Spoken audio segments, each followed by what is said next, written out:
afternoon, everyone. This is Tony from her Homestead Skills, and of course this morning I did spend a little more time in my garden as usual. Probably be doing that every day from now on, that is weather permitting. And I'm getting there. Pretty soon I should be able to plant, and perhaps even this coming weekend, which is good. I've planted beans, I have rhubarb, I have raspberry, I have garlic. You know, there's a number of things that are already in the garden. But it's time to start thinking about putting in my tomatoes and my peppers and a few other things that I want to put in the ground. So it's getting there. It's a long, hard, slow process, just because it has been such a wet season. Oh yes, and potatoes. And I'm considering putting potatoes in bushels rather than right in the ground. Perhaps getting a mixture of softer soil and mixing it with some of the soil that is there. And well, see, I'm thinking that that would be a good way to go. And then of course, just being able to dump the whole bushel in the end when the potatoes have matured. Should be easy to get them out. But that's my thought for now. Anyway, some of the interesting things that are going on, of course, are the politics in the U.S., and I am keeping my eye on them. And although there are those that say, well, it's the U.S. and it's different from Canada, and yes, it is different from Canada, but many of the things that are going on are very similar. We also do have a media that supports the current Prime Minister, which is once again a very similar situation to what is going on in the U.S. Anyway, it all bears keeping an eye on and seeing how things pan out. And yes, it's going to be wild. It's definitely going to be wild between now and November, and then even perhaps after that. So things definitely to keep an eye on. There has been a lot of political change in the whole world. Some places have re-elected the same people. Perhaps they had no choice in the matter. And perhaps that is something that they're attempting to do in both Canada and the U.S. as well. But we'll see. We'll see. So keeping an eye on things, being cautious, being prepared, expecting turmoil. I do expect a lot of issues. So one of the things that I find that I am doing, and I don't know how many of you are, and that is making sure that I use cash a lot wherever I can. Sometimes the larger purchases that have to be done right then and there, I will use a card, but that is something that I take care of at the end of the month.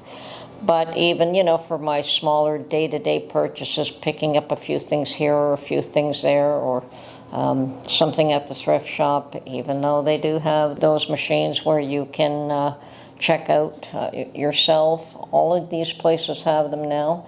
But the odd place, and they're usually the ones that are less affluent, have machines where you can use cash.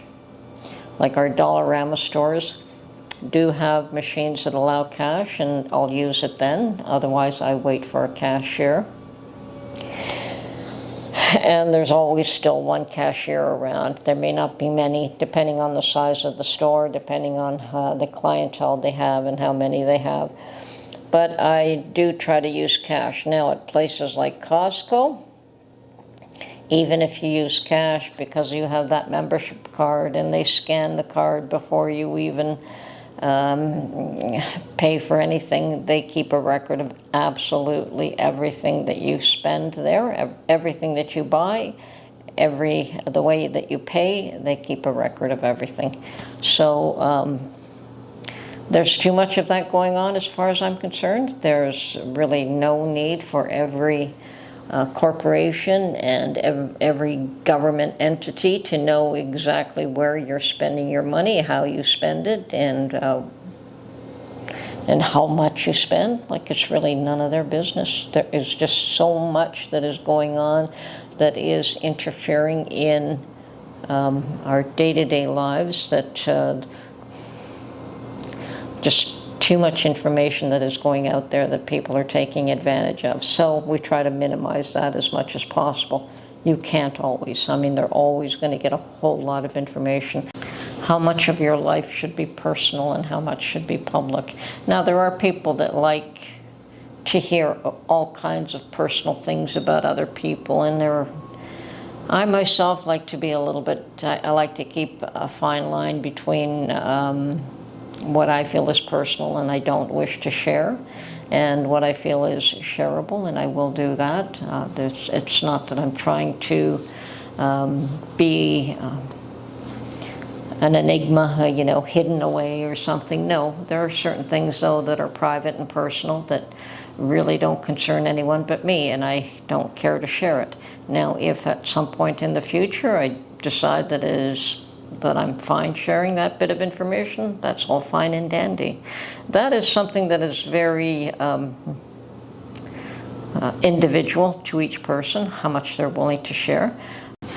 I'm happy to be gardening again this year. I'm happy that my life currently is fairly stable. There is no real serious disruptions in any way, shape, or form. I have a roof over my head. I have enough food to eat. I managed to stay ahead of the bills, so things are not, I mean, I drive a very old car, and there's no reason for me to buy a new one at this point. Perhaps I will have to get a newer one some point in the future, but I can put that off as long as possible.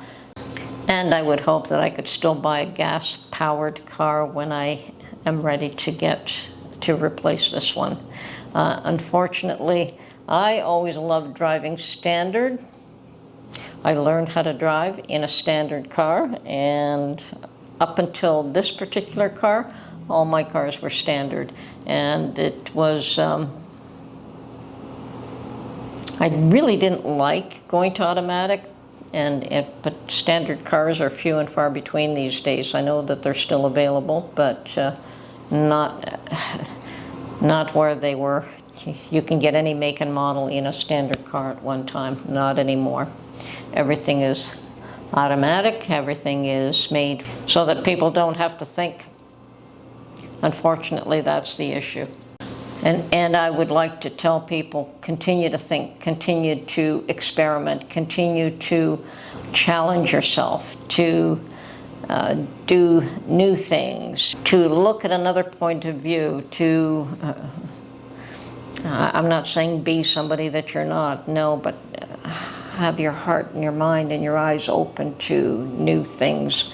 I'm hoping that all goes well with the election in the U.S. I hope that it all goes smoothly and that all the machinations stop. But if they don't, then we'll just have to ride them out and see what happens. But sure makes things interesting. Anyway, stay alert, stay strong, keep prepping, keep your eyes open, and be kind. This is Tony from Her Homestead Skills. Talk to you soon. Bye-bye.